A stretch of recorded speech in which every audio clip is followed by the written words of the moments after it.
Shalom, Israel. Shalom, shalom. It is Brother Obadiah from New Wine Congregation. And I want to give all honor and glory to Yahweh by Hashem Yahweh Shai. Yahweh is the name of the true name of who the world calls God.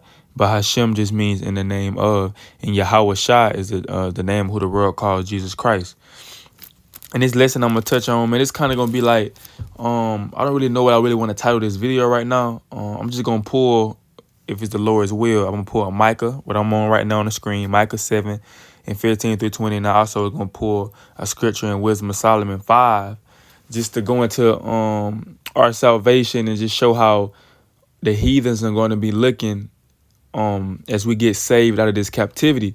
Because a lot of times, like these heathens don't think that we're going to get saved out of this captivity. We talk about it on the streets. We go out there and teach. We tell our people salvation is coming. You know, the chariot's going to come beam us up.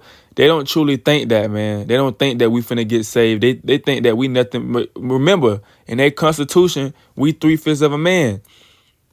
They the last person. See, that's the last thing that they thinking about us being God's chosen people. That's the last thing on their mind. The last thing on their mind is us getting beamed up in a chariot and us be rolling in New Jerusalem to come. That's the last thing on their mind. They're not expecting us to be saved. They're expecting us to die, man, to die here. They expected us to just continue on to be thugs and gangbangers and robbers and whores and tricks. They expect that out of us, man. But that's why they're going to be so surprised. And the Bible speak about that. That's why they're going to be so surprised. And, you know, it's going to be hurting the insides of them. They're going to be hurting when they see the salvation of the Israelites. Let me get that. It's Micah chapter 7 and verse 15 through 20. According to the days of thy coming out of the land of Egypt, will I show unto him marvelous things. So the Lord going to do it again. The Lord, what he did in Egypt, that's coming back plus 10 when he come and destroy America and deliver us from the four corners of the earth.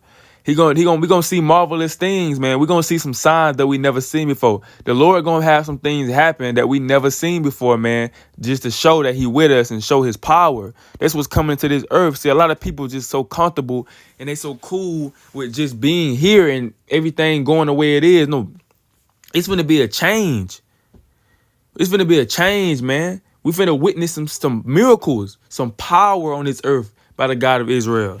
And it says, the nations shall see and be confounded at all their might. They shall lay their hand upon their mouth. Their ears shall be deaf. So these nations, these heathens are going to be confounded. Why are they going to be confounded? Because they didn't think, like I was saying earlier, they don't think nothing positive coming to the Israelites. They think the Lord just forsook the black and Hispanics. They think we're nothing but porch monkeys, right? That we spicks. They think we nothing but slaves. So they're gonna be confounded, even when they know that, even when they heard the brothers teaching and telling the truth. Jesus is a black man. We the Israelites. We God's chosen people. The kingdom of heaven for us. A lot of people hear that, but they think it's a joke, especially these other nations. They think it's a joke. You know, they think we out there looking. They think we out there crazy. They laughing at us. They talking about us. They're gonna be confounded. They're gonna be confounded to see a so-called black man and UFOs, which the world called chariots. They're gonna be surprised to see them chariots beaming us up, man. It said they're gonna lay their hand upon their mouth. So they're gonna be like, wow, what the? They was right. Them Israelites that was teaching was right. They're gonna be complete confounded. They ain't gonna know what they ain't gonna be able to say nothing. It said their ears shall be deaf. It's like they're gonna be like, you know how when people have a stroke, that some people can't move, like they pass out, right? Like they stuck there. You trying to shake them, they ain't budging, they ain't blinking. That's how it's gonna be with these heathens, man. These heathens are gonna be confounded, man. They gonna be complete shock to see the people that they thought was just niggas, the people that they thought had no purpose on this earth. There was nothing but slaves, ghetto, project babies. They're going to be the people that's going to get saved, and they're going to realize that those are God's chosen people, and they're going to be in complete shock. He said, they shall lick the dust like a serpent. They shall move out of their holes like worms of the earth. They shall be afraid of the Lord our God and shall fear because of thee. So that a lot of them going to hit the ground. A lot of them are going to pass out. Some are going to try to start worshiping and start trying to repent for the wickedness that they done, but it's going to be too late. Because the Lord, giving you a chance to tell the truth, who the true children of Israel is. Giving you a chance to tell the people that we the Israelites. Giving the people giving you the chance to tell the people that we the real Jews. To stop oppressing us, looking down upon us. But a lot of these heathens, they ain't gonna really want to do it. That's why they gonna be forced to keep the commandments. Cause a lot of times, a lot of these heathens don't really want to keep our laws, man. They don't want to be. They don't want to. And a lot of them will say, "Well, I don't mind if Jesus is a black man. If he's black, white, I still bow down to him." Let's be real. And I actually seen a video. I gotta try to find that video. I actually seen a video of a white woman basically saying that the white man is basically scared for the black men to be in power. That's why they barely give us jobs in them high corporations, and they barely they don't want us to be president and things like that because they scared they gonna be under a black man and the roles gonna swap. That's what she said, man. Lord will I could find that video and clip it on here, but she said that they're scared of a black man to be in power. So just imagine they find out that Yahweh Shah is a black man and his people are so-called black, and they're going to be in power and dominion in the kingdom of heaven. They don't want to hear that. That's their worst nightmare. They worst nightmare is black people being in power again and a black man getting with their daughter. That's their two biggest fears. Black people ruling on top and doing to them what they did to us, and for their daughter to bring home a black man. That's their biggest fears, man. That's their biggest fears. So, and they fear black people, so-called black and Hispanics with Bibles and knowing the Israelites, especially the elites. See, them low-level Edomites and the heathens, they kind of getting the hang of it right now, but the elites know to the extreme that they even know that over there in Jerusalem, the lady said the biggest threat over here in Jerusalem is them African Americans in America. Now, why are we the biggest threat to them over here and they all the way in Jerusalem? Because they see us teaching, they see us on the streets, they see us waking up every day. They fear that, so they know what it is, man. They gonna fear. They gonna know who the God of Israel is during that time. See, now they make him effeminate. They make his son effeminate. They talking about that's the God of the Old Testament. We talking about the God of the New Testament. He don't kill, right? He done change. So they trying to make they not only do they make Yahweh Shah effeminate during these Bible movies, they make him a so-called white man and he be soft-spoken and effeminate and soft. They even make the father effeminate, talking about he not the same in the Old Testament no more. He done got soft. He done got weak now. Now he just all loving. We seen what he did in Egypt in the Old Testament. We seen that. We seen how he had got people killed in the Old Testament when he said plagues and pestilence in the Old Testament. But now in the New Testament, he changed. He ain't the same no more. You can eat pork now, he ain't gonna kill you. That's crazy. You can break the Sabbath day. You don't gotta keep no commandments no more because he done changed. That's madness. Micah 3:6 say he don't change. So what is you talking about? The Lord doesn't change. That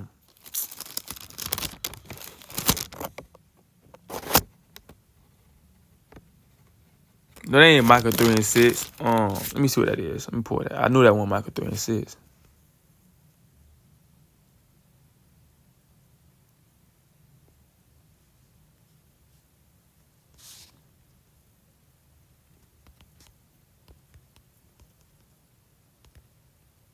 I don't know if I can look up stuff on this app.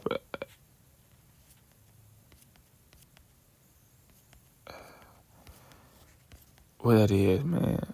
Malachi 3:6. My bad. For I am the Lord, I change not. Therefore, ye sons of Jacob are not consumed. So he said, I'm the Lord, I change not. So it ain't no sense of saying, well, that's the God of the Old Testament. He done got a soft heart now. He done forgave. He seen what these heathens done did to his people. He seen what they doing still to this day. But I'm going to forgive them. We can hug and sing Kumbaya. We all be in the kingdom of heaven. For everlasting, everlasting, the end. No, the Lord ain't dealing with that, man. Talking about some the end. That's the end of the story. No, the Lord gonna judge these heathens for what they did and what they doing to his chosen people, the apple of his eye. It says, who is a God like unto thee that pardoneth iniquity and passed by the transgression of the remnant of his heritage, right? His people. He retained not his anger forever because he delight in his mercy. So the Lord is very merciful, man. We see throughout the scripture, we supposed to be dead right now. He very merciful to his people, man. He a merciful God. Like, we supposed to be dead right now. We didn't have to come into this knowledge of the truth. He could have left us in the world. He very patient with us, man.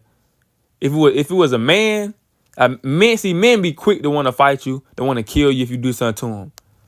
The Lord is very patient and long suffering, man, and He loved to give His mercy. But soon, all that's gonna run out, man. Like that grace period that we got right now, people taking advantage of grace and doing what they want to do and thinking that the grace gonna be forever. No, man, the Lord, that door closing. That door is closing. If you ain't you taking advantage of that grace to trying to grow, to try to better yourself, all that is gonna be out the window, man. So He very merciful God, man. Which He always have been. It's our fault that we in this situation because we transgress His laws. But He didn't really want us to go through that, man. He was very merciful. He gave us an option. You'll keep these commandments, you're gonna prosper. But if you disobey these commandments, you're gonna be a problem. So we didn't listen to Him. So He still have His mercy to even just allow us to even come back to the knowledge of us being Israelites. He didn't have to do that. He could have had us bugged out forever.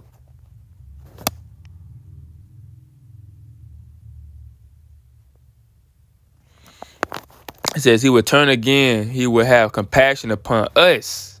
Talking about Israel. He going to have compassion upon. Not talking about the heathens. They got a judgment coming. He going to have compassion upon us, the Israel. He will subdue our iniquities, and thou wilt cast all their sins to the depths of the sea. So the Lord going to have mercy upon us and even forget about the things that we did, that we used to be. The things that we used to do. He going to forget about that. Thou wilt perform the truth to Jacob, and the mercy to Abraham, which thou hast sworn unto our fathers from days of old. So the Lord ain't gonna forget His punishments. My bad. He ain't gonna forget His promises. He ain't gonna forget the covenant. You have people trying to say it doesn't matter if you're an Israelite no more. The Lord cast them away. Israel don't matter no more. But Romans 11:1 clearly says He didn't cast away Israel. It said that He did not cast away Israel, meaning Israel is still in existence and still are God's chosen people. I don't know why people want to act like it doesn't matter if you're Israelite. It do matter. I say then, has God cast away His people? God forbid. This Romans 11:1. Has God cast away His people? So have God cast away the Israelites? Did God make a new people His chosen people? Did God just say it don't matter about bloodline no more? It's about anybody that believes and come in. Did He cast away the Israelites forever? Like it doesn't matter no more about them? God forbid, meaning no, He didn't. For I also am an Israelite of the seed of Abraham of the tribe of Benjamin. So, like, bro, no, He ain't cast away Israel. That'd be crazy. He been dealing with Israel from the beginning of the Bible. Why would He cast them away now? If he done went through all this with Israel, why would He cast them away now? It doesn't make sense. So let me get this. This Wisdom of Solomon 5:1-3 in the Apocrypha. Wisdom of Solomon is in the Apocrypha, right? What the books that was taken out. It says, this is going into basically what I just read in Micah, but it's going into get more in depth of what these heathens gonna be looking like when our salvation come. It says, then shall the righteous man stand in great boldness before the face of such that have afflicted him and made no account of his laborers. So Lord willing, I'll be in that number, but we're going to stand in great boldness, man. We're going to stand in great boldness in front of everybody and to the other nations, even our people that want to see us fall. And you know what I'm saying? We're going to stand bold. We're going to be, we ain't going to have no fear, but we're going to stand bold and confident. And in the face of such that have afflicted us. So these heathens, they gonna see us. Meanwhile, they're gonna be passing out, crying, holding their stomach. Lord willing, we're gonna be standing bold, man. And they ain't make no account of our labors at all. They didn't think to give us reparations and think to be like, damn, our society, our system destroyed Black and Hispanic people. Let us try to help them. They don't think about that stuff, man. They don't think, well, they did pick cotton. They shouldn't have to pay for no cotton here. They just picked all this cotton for us. They shouldn't have to work. They shouldn't even have to pay taxes. They don't think about. They say they make no account of his labor. They don't think about the stuff that we did here for this country to be what it is. Understand this. If it wasn't for Black and Hispanics, America wouldn't even be America. And they still didn't give us nothing for the stuff that we did. So they gotta pay. They cut their judgment coming. It says when they see it. they shall be troubled with terrible fear. So why the heathens are why are they gonna be, when our salvation like is coming? Well, that's when it's talking about when they see it, when they start seeing the angels, when they start seeing them chariots, when they start seeing so-called black people and Hispanic people getting saved. Why are they gonna be in fear for that? Think about that. This is supposed to be a good moment, like the Christian church teach. You're supposed to get raptured up. Everybody's supposed to be happy. So why are you having people being fearful for salvation? Because they're going to start to realize it ain't for everybody. It said they're going to be troubled with terrible fear and shall be amazed at the strangeness of his salvation, so far beyond all that they look for. They're going to be amazed at our salvation. Because remember, the church don't teach us so-called UFOs going to come. There's going to be thousands of UFOs, a million UFOs in the sky, covering the sky, and they're going to be beaming up the elect. They don't teach that in the church. They teach that you're just going to get raptured up. And like, you know what I'm saying? They don't teach no UFOs finna come and save people. So that's why they say they're going to be amazed at the strangeness of his salvation, because they never heard that before. They're going to be amazed to see that. They're going to be in shock. Like, hey, what is this? What's going on? It's an alien invasion. They're going to think it's an alien invasion. They're going to think it's aliens coming to destroy this place. But it's going to be angels that's driving them UFOs that's coming to beam up the chosen Israelites. And it's going to be destroying the place as well, too. Like, if y'all watch that movie Independence Day, or it's a scene on Independence, y'all can look this up. It's a scene on Independence Day when a UFO is destroying the White House and destroying the earth. That is coming to the earth, and they know that. That's why they put it in movies. It said, and they repenting and groaning of anguish of spirit. So they're gonna be vexed. Like they're gonna be groaning. They're gonna be uneasy. Right? They're gonna feel uneasy during the time of our salvation. He said, they shall say within themselves, this was he whom we have sometimes in derision, and they were proverb of reproach. So in that time, they're gonna be like, so these are God's chosen people, the people that we looked at as 3/5 of a man and a woman, right? The niggas, right? The jigaboos, the people that's in the projects, the people that strung out on drugs and they women twerking on headlights. These are that's what the Bible said they're gonna be saying. Whom we have sometimes in derision, a proverb of reproach. So the Bible already telling you what they're gonna be like. They're gonna be in shock to know that it's us. They're gonna be in shock because they're gonna be wondering like the condition that these black and Hispanics are in.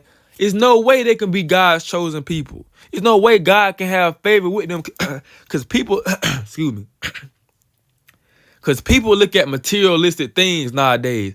They feel like if you got money and stuff and you living good, that means God dealing with you. And if you living in the hoods and you living poor, that means God forsook you.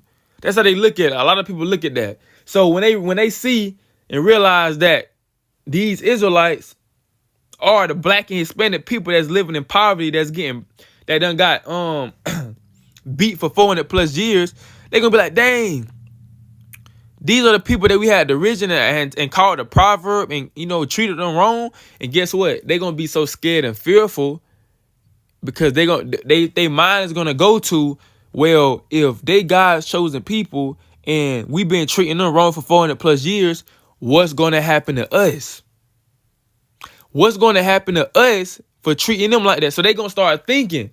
Because I'm telling you, that's their biggest fear. That's one of their biggest fears, for us to wake up and get put back in power and them to serve us. That's one of their biggest fears. And that's what a lot of them are starting to think about that right now when they're starting to see on TikTok, on YouTube, even when they walk to the store, they see Israelites out there teaching. They're starting to realize like these are people of God. So what's going to happen to us? What's going to happen to us for what our people did to them? That's why they're going to be, upset and kind of scared. Not kind of, they going to be scared. It says, we fools are kind of his life madness and his end to be without honor. See that? They kind of our life madness. They don't care nothing about us. They don't care nothing about killing us in the street. They don't care nothing about us dying. The Bible say this. They say they counted his life madness and his end to be without honor. So they thought we were going to die without honor. They thought we were just going to work here in America our whole lives and just die here. They didn't think we was going to get no type of salvation. They thought we were just going to, be here and die.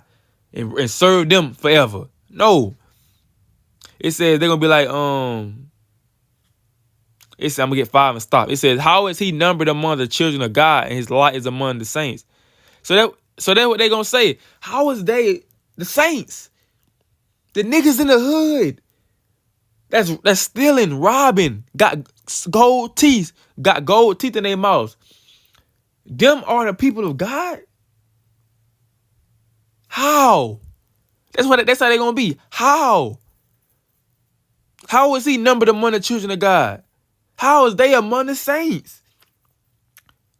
How? We're talking about the same people that's killing each other in the hood. That's in the ghettos. That's begging for money. How are they among the saints? They're not going to understand it, man. And they're going to see real soon that our salvation is coming and is near, man. And they got something coming, bro. We just waiting patiently. We the saints. We the children of God. We the Israelites. And these heathens, they got to pay, man. They have to pay for what their forefathers did, man. So it's a time that's coming, man. Their time is coming. They're going to be amazed at our salvation. A lot of them going to pass out. A lot of them going to faint. It's going to get real out here, man. So brothers and sisters, keep enduring, bro. Our salvation is indeed near. So with that, I want to give all honor and glory to Yahweh by Shema Shai. I say shalom.